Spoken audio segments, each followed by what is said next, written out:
In 1916, a contributor to the local paper of the Bayside resort of Chelsea in the state of Victoria, the Seaside News, ventured the thought that the grandchildren of the Anzac warriors might one day want to retell their lives and their many deeds of dauntless valour. With an Anzac Centenary Community Grant provided by the Victorian Veterans Council, Dr. Julie Gross McAdam, the granddaughter of a soldier from Victoria who fought on the Somme and at Passchendaele, began researching the life and times of the 59 sons of Chelsea who never returned.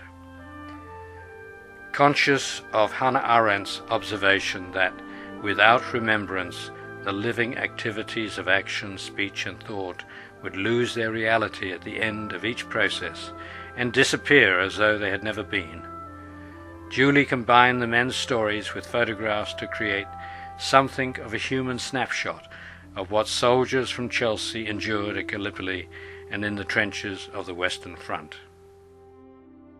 With help from a local Chelsea author and historian, Margaret Diggerson, and Catherine Strong, the granddaughter of a soldier from Chelsea who died on the Western Front, we have done our best to remember them, lest we forget. Would you like to tell me a little bit about yourself? Well, I was born up in the Mallee, a place called Birchip, 85 years ago. We came to Chelsea, my father was in the railways, and we came to Chelsea in 1933 when I was 3 years old and lived here ever since. For about the last 24 years I've been a member of the Chelsea and District Historical Society. And is that how you became interested in researching the men from the Great War? In a way, yes. I've been a researcher for a long time. I did a lot of family history and I became a researcher for up at the Society. I just felt sorry that a lot of these soldiers are forgotten in this area where they shouldn't be forgotten. And I set out to research them for the Society to have them remembered. Their names are on honour boards here, but in all the years I've lived here, I only recognise 3 surnames. So the idea that they were just words on wood really motivated you perhaps to research a bit more about them. Yes, would that be right? To learn a bit about them and what was their connection to this area. What was their connection to yes, this area? and how did they come to get their names on it. The back part of Chelsea was market gardens and dairy farms, and a lot of these young people worked there, and people who had holiday homes here and lived up in Melbourne also had their names mentioned in the local paper or when they enlisted and when they died. And what was the name of that local paper? It was the Seaside News at that time. The Seaside News. Yes. Yeah. Now there's one particular boy from Chelsea who signed up, and that was Donald Black. Could you tell us a little bit about him? The Black family were probably our first permanent settlers here. They had come from Brighton to set up a farm here in Chelsea for their older sons. But Mrs. Black liked it here, and she said the sons could stay in Brighton and they would stay here. Donald was their youngest son, and there is a street named after Donald. So Donald enlisted, and what happened then? Where did he serve and where did he fight? Well, he was in the first battle of Bullecourt, in which he lost his life. Mrs. Black was very upset because they couldn't tell her where he was buried because they never found the body at that time. About 8 months later there was another battle at Bullecourt and they took back the land and found the body. So what do you think the times were like for enlisting men during the First War? It was a big adventure. They were very patriotic. The mother country needed help, so you went. It sort of was going to be over quickly. It was going to be over by Christmas. Before Christmas, that's right. And so we have to hurry and enlist so that we go. And we're going to go via England, so it's going to be great.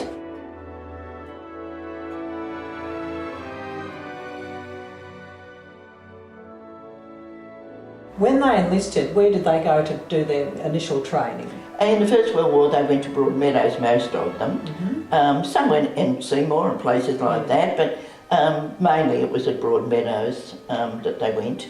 Okay, and so they set off from the pier in Melbourne, Port Melbourne, on board ships, and where did they go from there? They went across to Albany in Western Australia, and met up with the other ships from other parts of Australia, and then sailed in the convoy.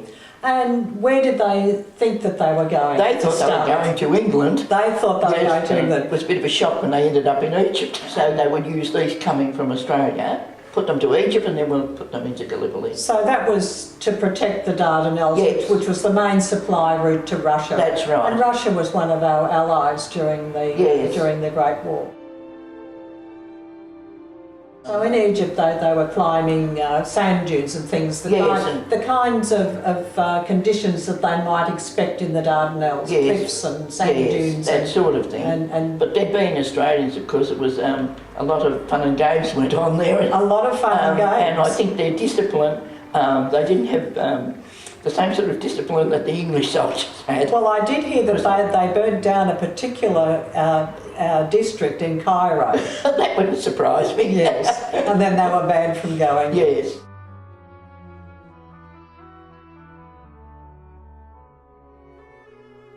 (1915) The Dardanelles. None of the men from Chelsea had ever been out of Australia before, and certainly not into battle. In darkness, during the night of April 24, 1915, they disembarked from the transport ships and crowded into troop barges. In silence they were towed inshore, just as dawn was breaking. Turkish troops could be seen running up and down the beach, fixing bayonets. Then the firing began. The Queenslanders were the first to leap ashore at 4:29 a.m. They ran yelling into the steep gravel cliffs of Gaba Tepe, into a fierce barrage of fire.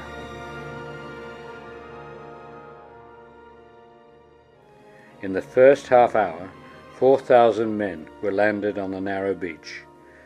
By 8 a.m, 8,000 Australians went ashore. It was dreadful.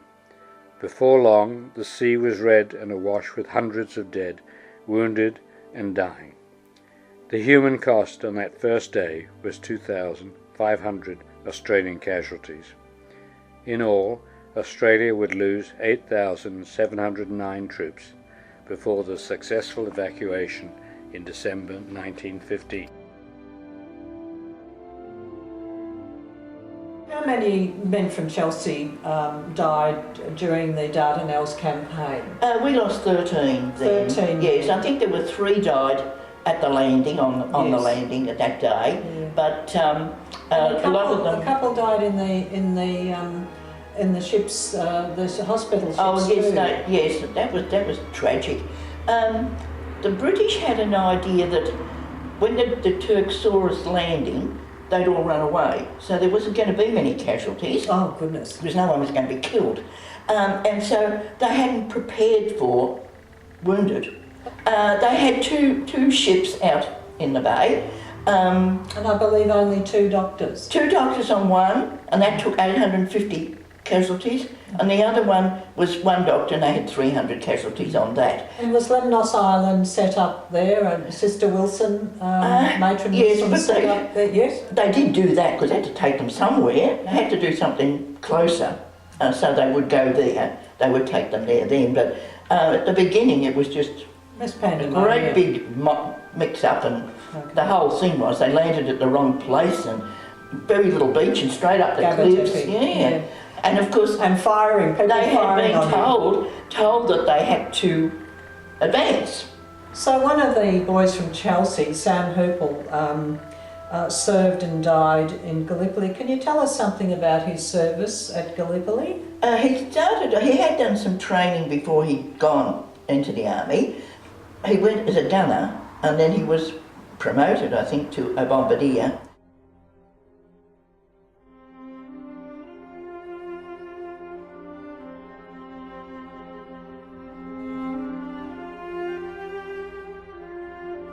Harry Mossington was another young man from Chelsea who fought at Gallipoli, and he wrote to his sister Maud about the conditions. Yes, he did, and actually a Historical Society has got that letter written in pencil. Just a few lines to say. I have been at the front and been under fire at last. We were at a place called Anzac. It is wonderful when you look at the place where our boys landed, for it is just a mass of hills. When you get out of the boat, there is only 20 yards of sandy beach, and then the cliffs start. How our chaps got over the top and took them, well, I do not know, for it has been a wonderful piece of work. No wonder they praise our chaps up. I think, when I look around, that all the boys who landed there ought to get a VC. Private Harry Mossington. Harry was evacuated from there, went to Egypt, and then went to Fromelles and was killed at Fromelles, and his body was never found, which was a blow for the Mossington family.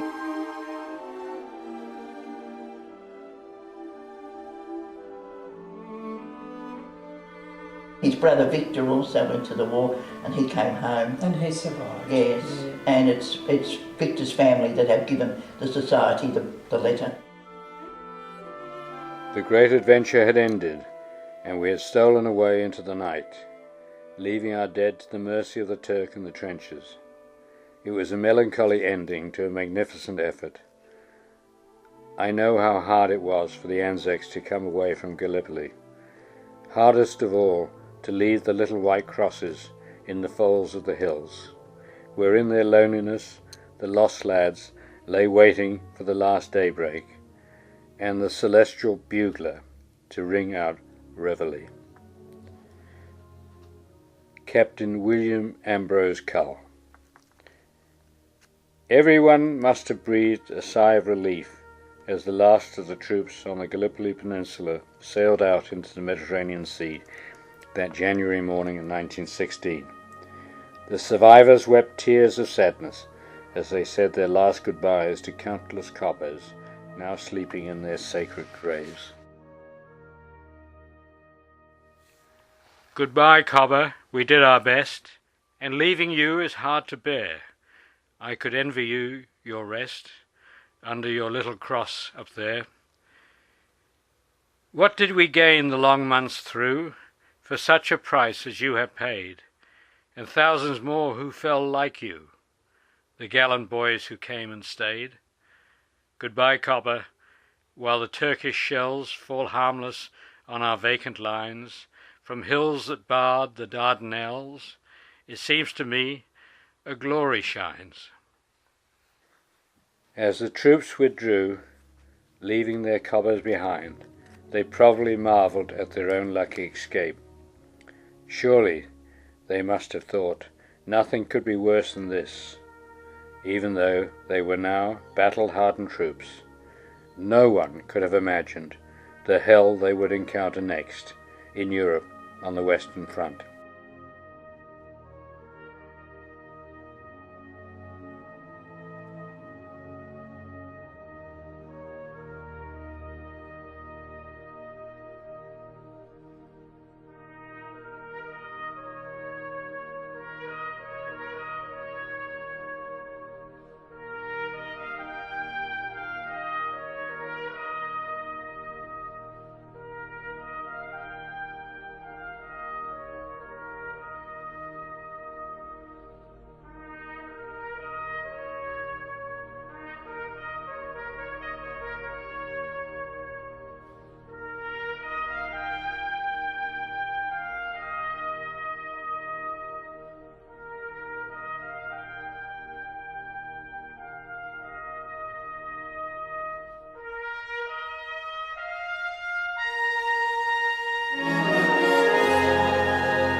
They marched through the gates of hell and perished in a world of mud and terror. Henry Williamson. Australian soldiers first saw action on the Western Front in July 1916. The major battles along the front lines were characterized by massive artillery bombardments, followed by mass infantry attacks. That summer, men from Chelsea fought and died in battles around and along the Somme River. In particular, 12 men fought and died at Fleur Bay, Fromelles, Poitiers and Montauban. 4 others were killed during the Arras campaign at the first and second battles of Bullecourt. The loss of life sustained by the British and Dominion troops on the Somme was catastrophic. From Fromelles alone, it is estimated there were as many as 5,553 Australian casualties in one night. Charles Bean, the official Australian war correspondent, writes that on the Poitiers windmill battle site, quote, "No place is more thickly drenched in Australian blood than that tiny and apparently insignificant pocket of land." Which was the first major battle on the Somme that the Australians fought in? Well, the first major battle was Fromelles, which was an absolute disgrace and tragedy. In that poor Pompey Elliott, who was in charge of the 59th, pleaded with the English generals not to send them, but they overrode. After Fromelles, Pompey went out to meet the ones coming back and shook hands with each of them with the tears running down his face. And directly after that there was the Battle of Poitiers and Montauban. They did the same thing again. They did exactly the same thing. Yes, and 2,000 casualties here, 3,000 casualties there. Can't believe it. The first winter they were there was the most severe winter they'd had, I think the 1916 winter. The trenches were narrow and full of water, and they'd be, they'd beat in the trenches, standing in water, and no wonder they had trench foot and things like this they suffered from, and freezing cold and snow and things they weren't really prepared for. And so what was trench foot like? What happened there? Well, it was having them wet all the time. Having them wet and no circulation. No, and then your foot could go black and all sorts of things, and they would have to take them off to hospital. Send us socks. Socks, woolly socks, while the chilly Flanders breeze makes us shiver, cough and sneeze, and our feet begin to freeze. Send us socks. Socks, khaki socks. Girls, keep going with your knitting, while in safety you are sitting. Think of us where guns are spitting. Send us socks.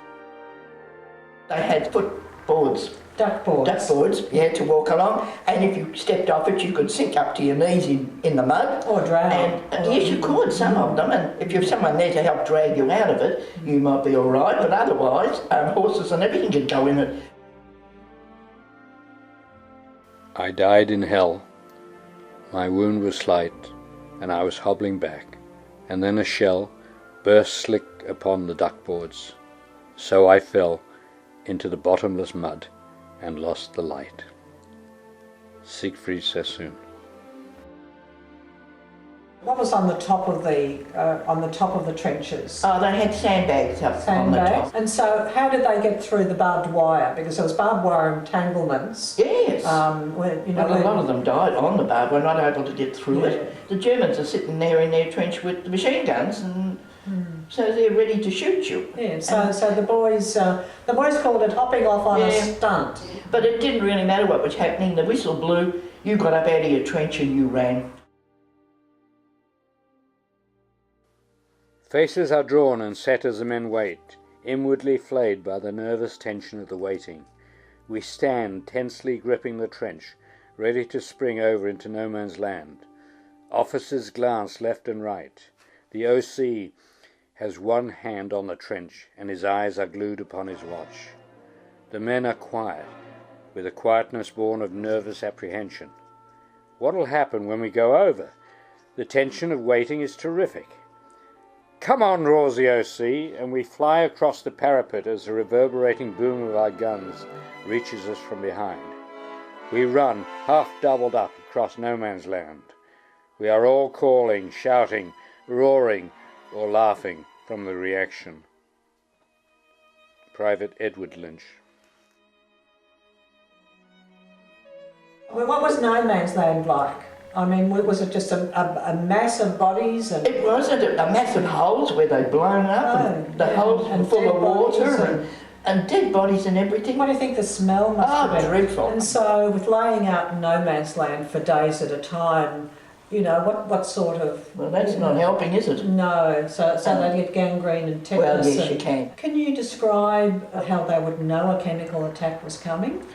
Sometimes they knew from the sound of the shell that was coming, whether it was a gas one or whether it was a whiz bang. A whiz bang, yeah, that was going to blow the things up. A daisy cutter or something. The gas, the panic, I think, probably, when they saw the gas cloud coming or things like that, to quickly get their respirators up onto the faces to say that the thing landed quite close to you and you know, didn't have a chance to get it up, or you were caught out in no man's land in one of these shell holes which had water and everything else in it, and the gas would come down and stay into that. You know, you could get gas very easily. Right. And it's and the effects of it were terrible. When the men were wounded at the front line, what was the process of getting them out? Well, close to it, in some sort of dugout thing. That was a casualty clearing station. They took them there first to see how badly wounded they were. So that would be a forward casualty clearing station where they would sort of triage. Yeah. Yeah. And what happened to those fellows that they didn't think were going to survive? They would go by ambulance to the railway line, to the train, the ambulance trains, which took them to Etaples, I think. But and then the others you patched up and they probably went back. But war is difficult. It's not easy. Not easy for anyone. What sort of kit did the troops have to carry into the front lines? Because everything would have had to have been carried in. Oh, yes. And was it a heavy kit? Well, yes. When I was overseas, they have got a kit bag on a place and they tell you, you know, you can try and lift it. Well, no way I could get it up that high even. Yeah. And what about the steel helmets? Oh, yes, well, they're heavy too, but then you needed your steel helmet. Yeah, and what sort of things did they do with their steel helmet when it wasn't on their head in the front line? Oh, well, you'd use it to put some water in and wash in it and shave and all of those sorts of things. Even I think sometimes they use them to cook with. You've got to utilise whatever you can find in those sort of conditions. So they did bring food up to them, but sometimes, I suppose, when the battle's really on, they're not going to run out into no man's land with some food for you. So. Well, I have read that they carried them up on great big canisters like big thermoses, and they had to duck and dive themselves, the ration parties, so that and half of the stew used to drip down their thing, or they'd get to the front and these boys were very, very in need of hot food, and the stew would be cold. Yeah. And so, what sort of rations did they have at the front? Oh, they had bully beef, of course. Bully beef is always for army, and hard biscuits. The hardtack biscuits were so hard they used to, at down times, carve picture frames out of them. Well, I think they always used to stick them in their tea to try and soften them a bit, so that they could eat them. And I've also heard of another recipe, and it goes something like this: that take a belly full of hot water, put in the hardtack biscuits, put in a rifle butt, boil that up until the rifle butt is soft.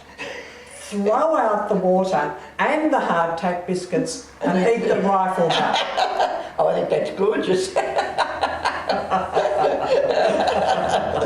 Oh, yes, but when they're cooking for so many people, it's only going to be basic stew and stew. And what about the ration of rum? What do you think that did for them? Well, gave them a bit of courage, I suppose. As I say, if the battle's going on 3 days or 4 days, you know, you're struggling a bit. I think the Western Front was really, it went on for longer, and therefore you had the changes of weather, and I really think it was terrible.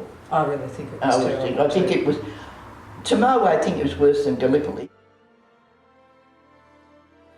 The Somme mud may take your brave bodies from us, but neither mud, time nor distance will efface the memory of your mateship. Yesterday, mates of men. Today, fallen comrades, but mates still in the minds of men. Men who were mates, and mates who were men. Private Edward Lynch.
1917, the Battle for Ypres.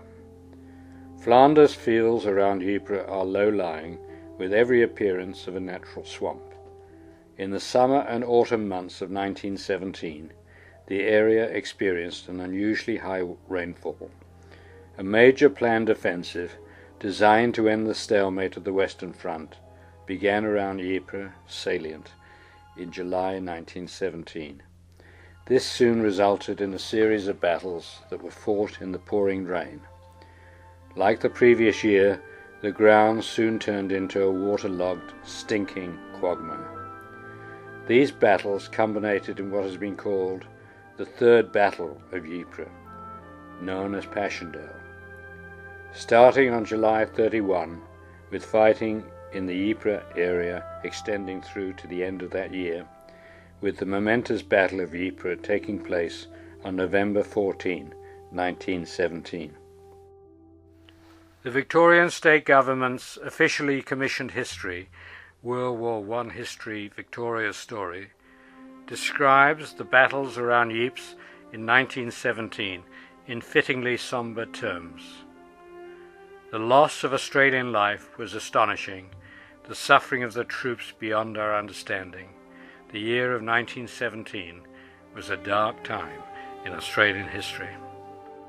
10 soldiers from Chelsea were killed in these and related actions at Mézine, Zonnebeke, Polygon Wood, Menin Road, Brutes End, Anzac Ridge and West Hook. 5 more were killed in the hell they call Passchendaele. Can you tell me something about Sydney Irwin's story? He led the troops. There must have been a bad battle and they were sort of falling back a bit, and he sort of encouraged them all and led them off. So Irwin got a military medal, but, Yes, but for that particular act of courage. Yes. And then 6 months later, when he was mortally wounded, Yes. he also helped another person out.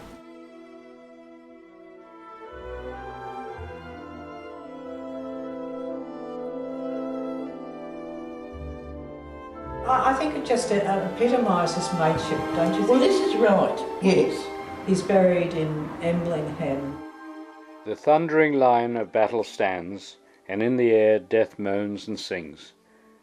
But day shall clasp him with strong hands, and night shall fold him in soft wings.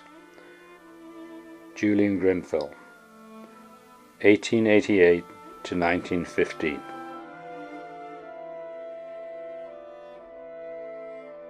After the war, one soldier, he had written to the Defence Department wanting the address of Justin's mother. He had had a son and he wanted to call he called his son after Justin.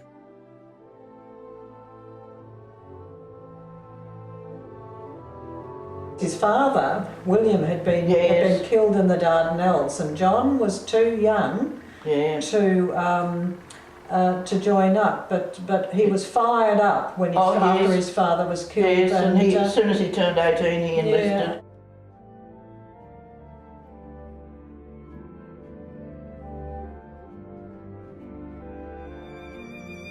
Mrs. Buckingham did something special after the war with John's pension. Yes, she was living in Embankment Grove here in Chelsea when he went, but after the war she bought a guest house, boarding house, whatever you like to call them in those days, down in the Strand at Chelsea near the beach, and it's called Buckingham House, and we all made fun of it and said Buckingham Palace and all this sort of thing. And we thought they were just being smart and patriotic. Oh, and things like that, putting on a bit of side there, and didn't realise that it was Mrs. Buckingham and had it, and that was called her house. Yeah. And then about losing her husband and her son, sort of 12 months or so apart. It was about 12 months. About 12 months apart.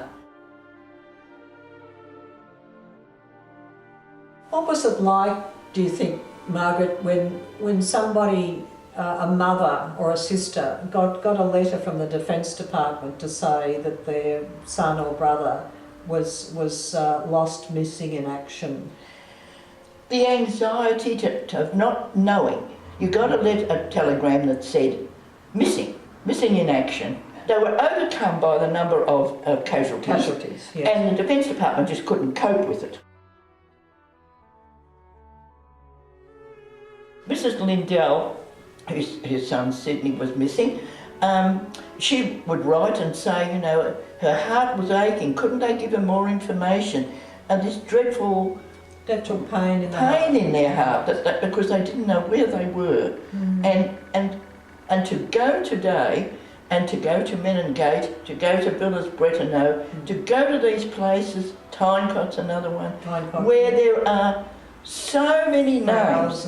Georgina Lindell, she ran the post office, and I read the correspondence, and she wrote several times to the Defence Department, and they weren't really able to give her any real news. And so what other organisations were formed? Well, Vera Deakin, who was the daughter of our first Prime Minister. Yes, Alfred Deakin. It was reared up with the idea of help for people, you know, patriotic and all this sort of thing. Yep. So she went to, with a friend, went to Egypt and formed the Red Cross Wounded and Missing Inquiry Bureau. And if someone was missing like that and not able to find, they went around to other members of the battalion until they found who had seen what happened. So they gathered eyewitness reports. Oh yes. And she must have been a very busy young woman. Oh, I would think so. Yes.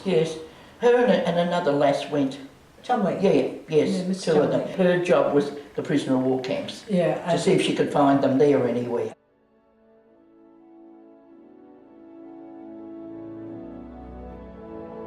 Mrs. Steele, who lived on Wells Road in Carrum, wrote to Vera Deakin requesting some information about Howard Steele. Yes. And I've read the Red Cross file, and in that there are a couple of eyewitness reports, and one of them saying that he perished at West Hoke on the Third Battle of Wipers with Passchendaele.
(1918) After Passchendaele, the Australian troops were rested, but were called back into the front line, particularly after the launch of Operation Michael, the German 1918 spring offensive. The German army, starved of supplies and with dwindling recruitment numbers, took a very bold operational gamble.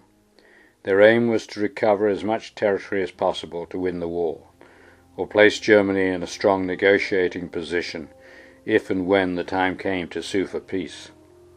For a while the outcome of the war hung in the balance. Careful planning and strong leadership were needed before the Allies could see an end to this cruel, relentless and bloody war. In 1918 the Australian Army Corps was formed after the amalgamation of 5 depleted divisions of Australian soldiers. For the first time, Australian troops were under the direct leadership of an Australian, Sir John Monash. Australian and Canadian forces spearheaded a series of battles in 1918 that would ultimately win the war for the British Empire. Needless to say, victory came at a great cost, with the loss of thousands more young lives. While fighting to take back the Somme villages of Messines, Caestra, Amiens, Mont St. Quentin and St. Martin's Wood. 11 more men from Chelsea were killed in action or died of wounds along the Western Front. One of them was Lance Corporal Victor Joseph Morocco. Victor Morocco first saw action at Gallipoli before being sent home for 3 months to recover from influenza and typhoid. He then served for 3.5 years on the Western Front. His granddaughter, Catherine Strong, tells his story. I'm Victor Morocco's granddaughter, to talk about the history of my grandfather, as we didn't know much about him. We're trying to piece things together. Trying to piece the we story feel like together. we know him a bit now. It's not just words on wood, you know. No, He's a real person, and you're a descendant of that person. He was an Italian that came to Australia, which wasn't usual in those days. No, and he probably spoke English with an anglicised Italian accent. Yes, I think, well, he'd been about 12 years in London, was taken over to the Savoy Hotel to work, and he became an apprentice, and then he became a British subject, and then when he came to Australia, from all the records they think that he worked his passage, and they think he might have got off in Perth, because Grandma had family and everything over in Perth, and Grandma might have been over there visiting with the parents. Right. And so you think they may have met in Perth? Yes. Oh, God. Because Grandma used to go back about once a year by boat to Perth for a month's holiday and then come back again on the boat. And it's also very interesting to think of someone coming here in those times and being made an Australian subject and then enlisting here in the war and going back. It meant that he must have really assimilated in Australia. He was killed or wounded in action Yes. at Amiens. Just south of Amiens, Yeah. and taken to the field hospital. It's very sad to think about 6 weeks before armistice that to happen. I think that is the tragic part of the story. We've been, and to find the cemetery was no mean feat. A man drew a map, go 5 kilometres here, turn right and go another 5 kilometres, and it was just a field out with a low wall around it. And how did you feel when you saw his grave? We just walked around and amongst it all, and it was just, I think, because my father was about 7 when he died, and I think it was a realisation of finally seeing it. Come down from heaven, and bring me in your eyes remembrance of all beauty that has been, and stillness from the pools of paradise. Siegfried Sassoon.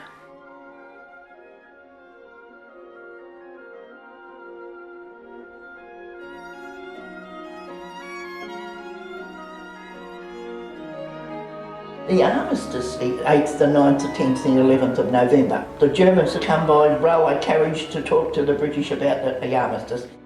Wilfred Owen, the poet, went through the whole war and wrote all of those fantastic poems, and was an officer but was out fixing duckboards with the men, and a sniper got him 7 days before the end of the war. When they've been there all of that time, and you think, you know, you've survived all of that. And then right at the last minute. Right at the very last minute. Yes.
1919, the brown paper parcel.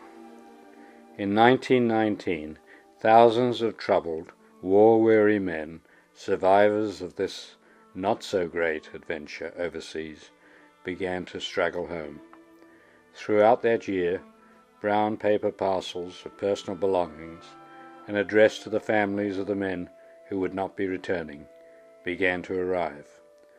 One can only imagine the acute sadness in response to the arrival of these parcels.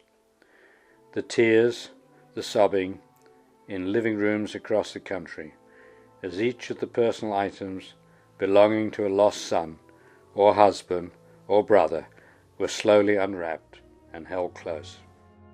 In 1919, brown paper parcels began to arrive in Australia, and I believe that Jessie Morocco, your grandmother, received some of Victor's personal belongings that were sent back. Can you describe some of those things? Yes, there was 2 penknives, a lovely leather wallet from Turin, which we've since checked it out and it had a chocolate name on it, so obviously the tobacco was chocolate flavour, which would have been nice. A lot of people had very simple things. When men were in the front line, they used to leave their kit behind, and they would go in with very, very personal things into the front line. So quite often, their kit wasn't always found.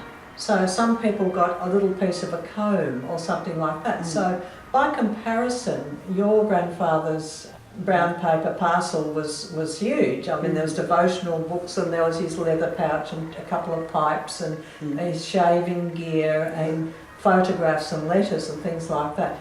By comparison to so many other men, that was a lot. I thought it was very sad to think that was such a small thing to be sent back. I call it a sad treasure trove. I can just imagine the heartache and pain that she must have felt as the parcel came in, which is trying to get over the death of your grandfather.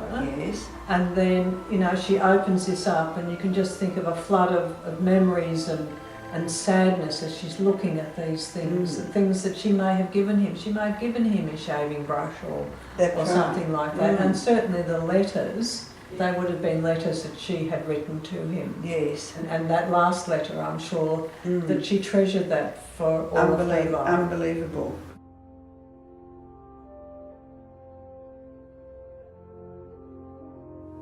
In Flanders fields the poppies blow, beneath the crosses row on row, that mark our place, and in the sky the larks still bravely singing fly, scarce heard amid the guns below. We are the dead. Short days ago we lived, felt dawn, saw sunset glow, loved and were loved, and now we lie in Flanders fields. Take up our quarrel with the foe, to you from failing hand we throw the torch. Be yours to hold it high. If ye break the faith with us who die, we shall not sleep, though poppies grow in Flanders fields. John McCrae.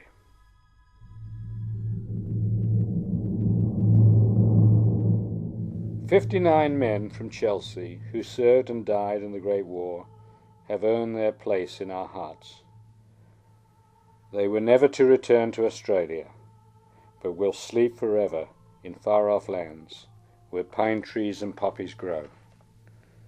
In 2015, the least we can say is that we have tried to keep the faith. Although we did not know you, goodbye, Cobber, we have done our best to make sure your sacrifice will never be forgotten."